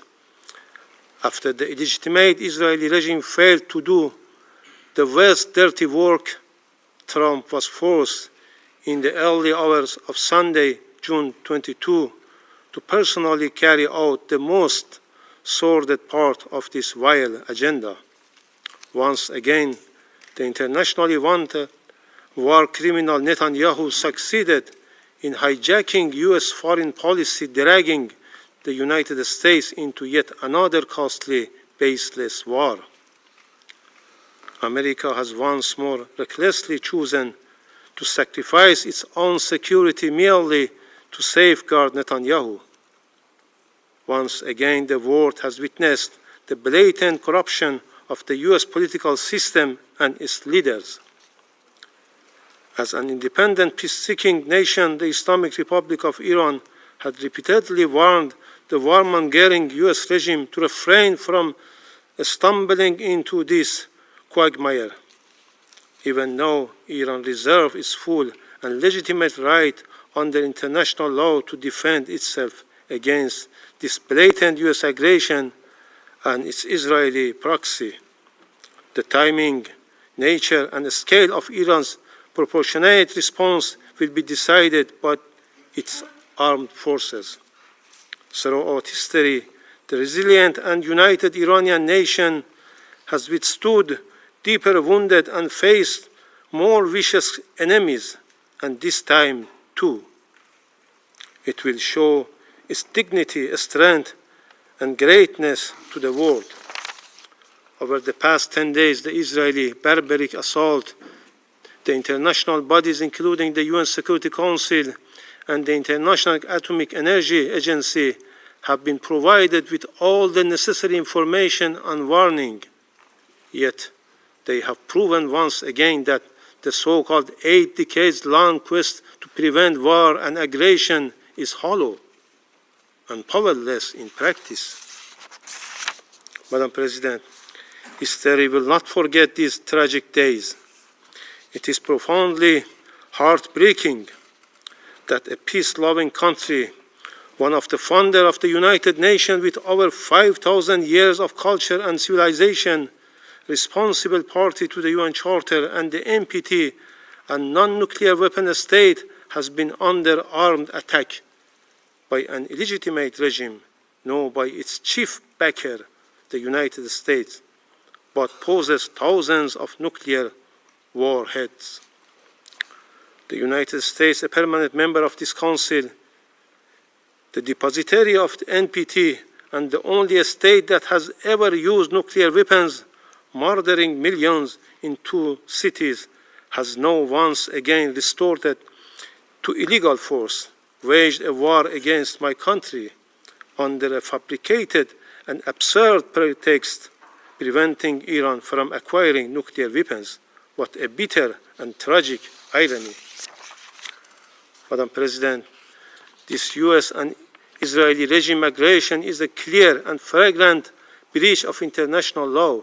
It breaches the primary norms of prohibition of aggression and the very fundamental principles enshrined in the UN Charter, namely Article 2.4, which categorically prohibits the threat or use of force against the sovereignty and territorial integrity of any member state. This illegal act also violates the Charter, a statute of the IAEA, relevant resolution of the Agency General Conference, Security Council Resolution 487 and 2231, as well as the NPT itself. Colleagues, while the representative of the United States continues to make baseless accusations against Iran, the international community is well aware of the well-documented and dark record of military intervention, illegal use of force against other sovereign states, and sponsorship of terrorism by the United States in the Middle East and across the world. The facts speak for themselves. All US allegations against Iran are unfounded, with no legal basis and politically motivated. One clear example is the horrific and cowardly assassination of martyr Major General Qasem Soleimani and his companions. He was cowardly and deliberately assassinated while visiting Iraq at the formal request of the Iraqi government. This crime carried out by the United States forces on direct order of the then President of the United States, who yesterday again claims the responsibility for such a heinous crime. Major General Soleimani remains a hero for our people and the nation in the region for countering terrorist groups, in particular Daesh. Madam President, from its illegal invasion of Iraq and Afghanistan to its catastrophic intervention to Libya, the United States has ignored the UN Charter, shattered entire societies, and destabilized the region for decades. The people of these countries continue to pay the price for these reckless policies. Madam President, Israeli attack on June 13 and the US aerial strike on June 21 did not occur in vacuum. They are a direct result of the illegal and politically motivated actions of the United States and its European partners, the United Kingdom, France, and Germany, as well as biased conduct of the IAEA Director General. Undoubtedly, the United States, the UK, and France, three permanent members of this Council, along with the Israeli regime and the IAEA General Director, will bear full responsibility for the death of innocent civilians in Iran, especially women and children, and for destruction of vital civilian infrastructure. Madam President, Iran was preparing for the next round of diplomatic engagement with the United States on June 15, only for Israel to strike Iran 2 days before those talks could take place. In fact, Israel decided to destroy diplomacy. The so-called offer of diplomacy was nothing more than a deceitful policy to mislead the international community. This week, as our foreign minister held talks with the E3 European Troika and the European Union, the United States decided to destroy the diplomacy. What conclusion can be drawn from this situation? From the perspective of Western countries, Iran must return to the negotiation table. But as Iran's foreign minister mentioned, how can Iran return to something it never left, let alone? Madam President, the pattern is evident. The NPT, a cornerstone of non-proliferation regime, has been manipulated into a political weapon instead of granting parties legitimate right to peaceful nuclear energy. It has been exploited as a pretext for aggression and unlawful action that jeopardize the supreme interest of my country. The selective double standards behavior of IAEA board and the Security Council turning a blind eye to Israeli past attack on Iraq's Osirak reactor. Its assaults on Iran nuclear sites under IAEA safeguards and its ongoing aggression is a moral, political, and legal disgrace.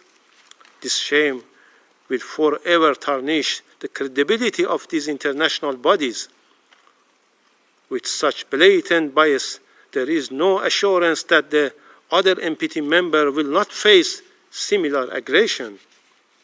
Madam President, for more than 2 decades, Israeli, an outlaw nuclear-armed regime that refused to join the NPT despite Security Council Resolution 487, has promoted the deceitful and false narrative that Iran is on the cusp of acquiring a nuclear weapon, while there has not been even one shred of evidence to substantiate such baseless allegation. Iran's consistent diplomatic engagement made in good faith, leading to the JCPOA and its full compliance with the commitment therein with the UN Security Council Resolution 2231, demonstrate the very peaceful nature of its nuclear program. Madam President, Iran is acting within its inherent unlawful right of self-defense under Article 51 of the UN Charter. We will take all measures deemed necessary at our disposal to protect our people, our sovereignty, territorial integrity, national and vital interests, and our peaceful nuclear program in accordance with international law. Once again, I would like to remind this esteemed body of its legal and moral obligation.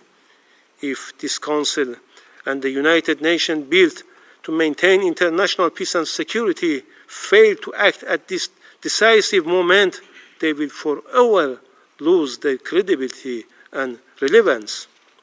Israel and the United States are the chief culprits for eroding the rule of law, undermining international law, the IAEA statute, and the non-proliferation regime. However, the silence, double standards, and complicity of international organizations and some Western countries, including France and the UK, are equally reprehensible.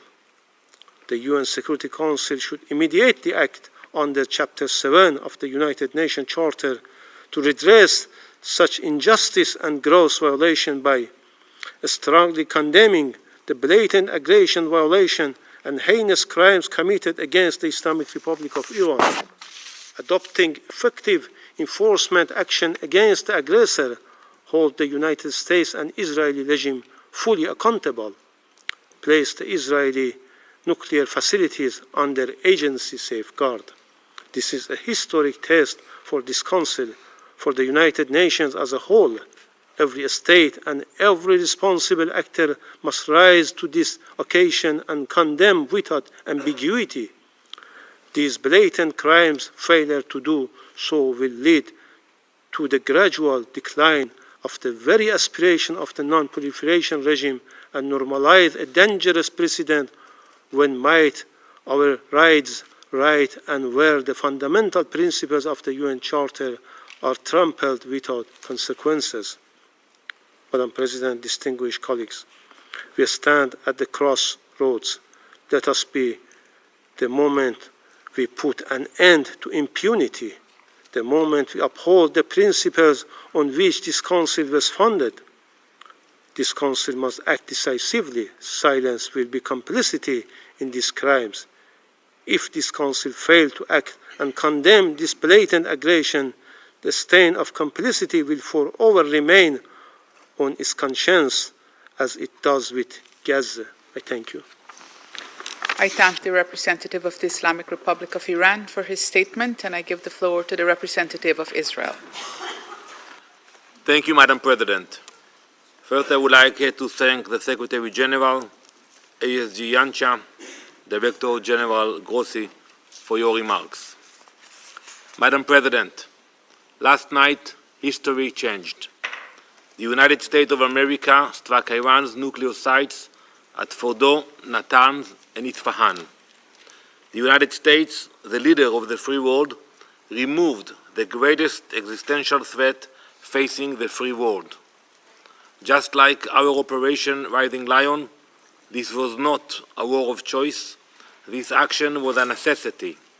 It was a righteous act for the United States, for Israel, for the Middle East, and for the world. So the entire world should say on record today, here and now, thank you. Thank you to the United States for removing the greatest threat to global security. Thank you, President Trump, for acting when so many hesitated. Thank you for protecting the free world with strength and with moral clarity. Now, some come here to denounce the United States and Israel. So let me ask you, where were you? Where were you when Iran raced toward the bomb? Where were you when it enriched uranium far beyond the point of civilian usage? When it buried entire fortress beneath mountain to prepare for our extermination? Where were you when Iran turned negotiation into theater and deceit into strategy? You were silent. You were complicit. You were afraid. You were bystanders. Months ago, I sat before this council and called for a coalition of the courageous. I called for a coalition with the moral clarity and strength to confront the greatest threat our world has seen since the Second World War. Last night, the leader of the free world acted with that courage. The United States acted, not just for itself, but for every nation that values freedom over radicalism.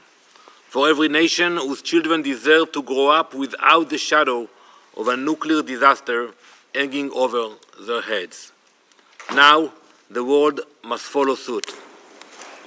Madam President, we have heard many calls for diplomacy today in this chamber. We have heard the Secretary General calls for de-escalation. You cannot ignore that diplomacy was tried over and over. The United States led that effort. Many nations here in this room engaged in diplomacy with determination and good faith. But the regime in Tehran had other plans. It used the negotiating table as camouflage, a delay tactic, a way to buy time while building missiles and enriching uranium. Iran negotiated agreements it never intended to keep. It made commitments it never honored. It answered deadlines with defiance and met oversight with obstruction. The free world gave it every chance. We gave it months, we gave it years, we gave it every possible off-ramp. Iran would not move. So it had to be moved. The regime goal was never peaceful energy. Its goal was death and destruction. Its nuclear program was not a diplomatic puzzle. It was a loaded gun pointed at the heart of the international system and the stability of the world. To those who now fake concern and cry escalation, we say, this is what the last line of defense looks like, when every other line has failed. Make no mistake, the cost of inaction would have been catastrophic. A nuclear Iran would have been a death sentence just as much for you as it would have been for us. Madam President, while Iran fired rockets at synagogues, mosques, schools, and homes, the United States acted with precision, as does Israel. Israel's targets are not cities. They were not civilians. They were not homes or schools. They are ballistic missile launchers and nuclear sites. This is a moral difference between us and them. They seek chaos, we seek order. They build weapons to destroy the world, we build partnerships to protect it. As you all know, we have already gained air superiority across Iranian skies. We have acted with purpose. We have acted with restraint. and we will act with the moral clarity that has always defined our people. Iran's reach extends far beyond our borders. It arms militias in Iraq, it commands terror in Lebanon, it funds Houthis in Yemen, it plots murder in Europe, and it threatens every capital in the West with its growing arsenal of ballistic missiles. You cannot sit this one out. You cannot condemn the firefighters while the arsonist tries to light more fires. You cannot protect peace by appeasing evil. Colleagues, Israel did not seek this moment, but when that moment came, we did not flinch. We know what happens when the world turns a blind eye to threats too terrible to imagine. This time, we acted, and this time, we were not alone. Let the record show, when the world stood at the edge of a nuclear disaster, America stepped forward. When time ran out, America showed courage. And when the moment came to confront the forces of extinction, America led. Now it is time for the rest of the world to guarantee that the threat of a nuclear Iran never returns. Thank you, Madam President. I thank the representative of Israel for his statement, and I give the floor to the representative of Kuwait. شكرا سيدة الرئيسة. Thank you, Madam President. Allow me at the outset to wish you and your friendly country to thank you for quickly calling for this meeting, and to thank the Secretary General for being here and for his righteous words at the start of this session.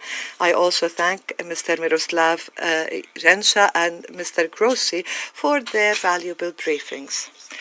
Ladies and gentlemen, members of the Security Council, on behalf of GCC countries, that include the State of United Arab Emirates, the Kingdom of Bahrain, the Kingdom of Saudi Arabia, the State of Qatar, the Sultanate of Oman, and my country, Kuwait, we reiterate that the GCC group follows with grave concern the accelerating developments in the region, particularly the most recent developments that included the targeting of nuclear facilities inside Iran, in a dangerous development that threatens regional and international peace and stability. GCC countries warn against the repercussions of the continuation of this escalation that could lead to further tensions and exacerbate risks that face the security of the region and its peoples.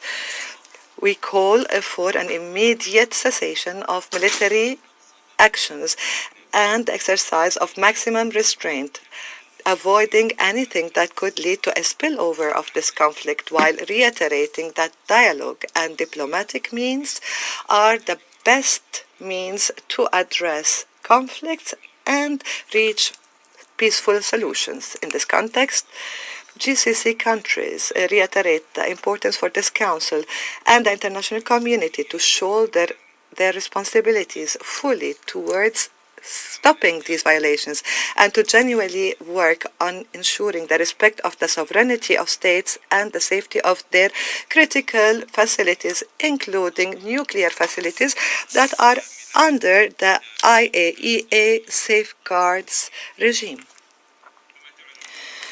GCC countries express their deep conviction that there needs to give priority to diplomacy and dialogue to settle conflicts and disagreements within comprehensive approaches that achieve stability, prosperity, and justice.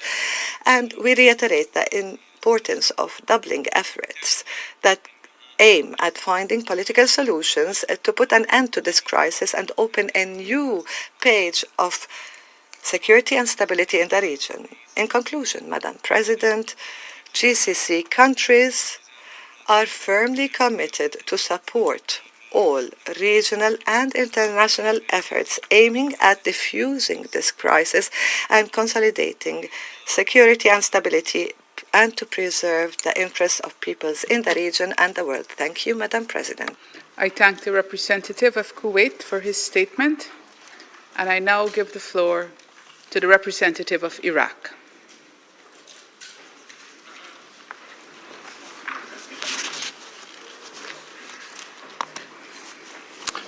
شكرا السيد الرئيس.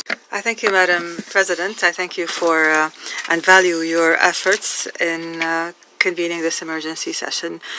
We thank His Excellency the Secretary General for participating in this meeting and acknowledging the gravity and the repercussions of the current situation and his calls for de-escalation.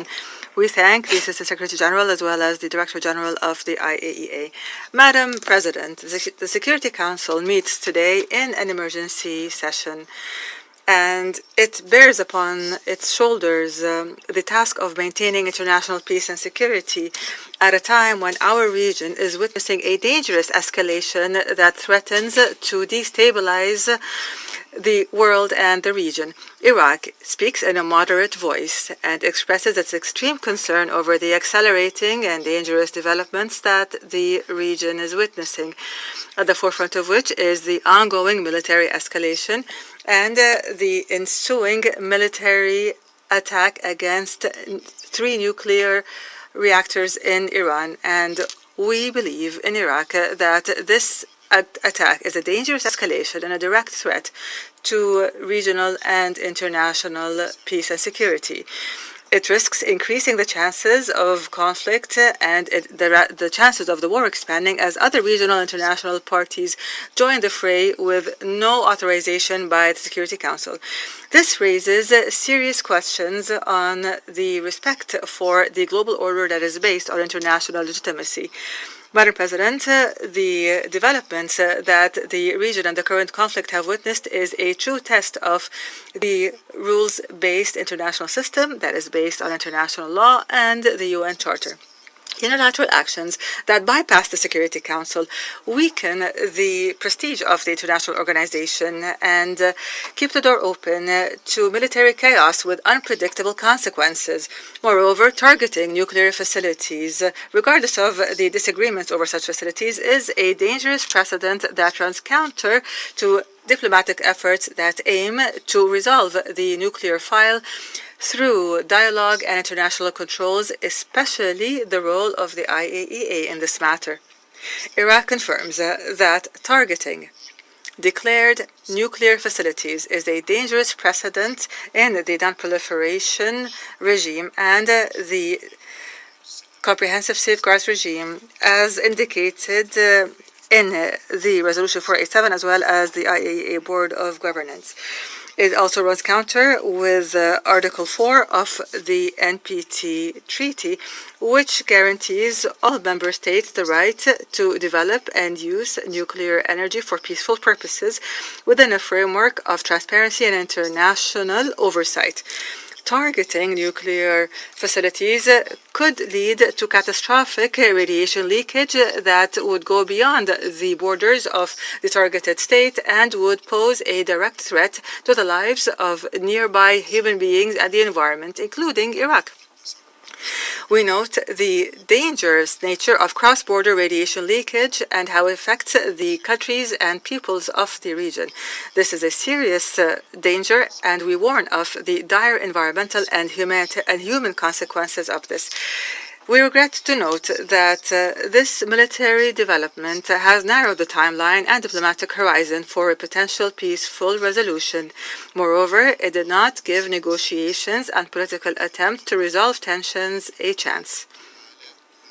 It also prevented the IAEA from performing its technical role in accordance with its mandate as stipulated by its statute, which is to verify the nature of nuclear activity.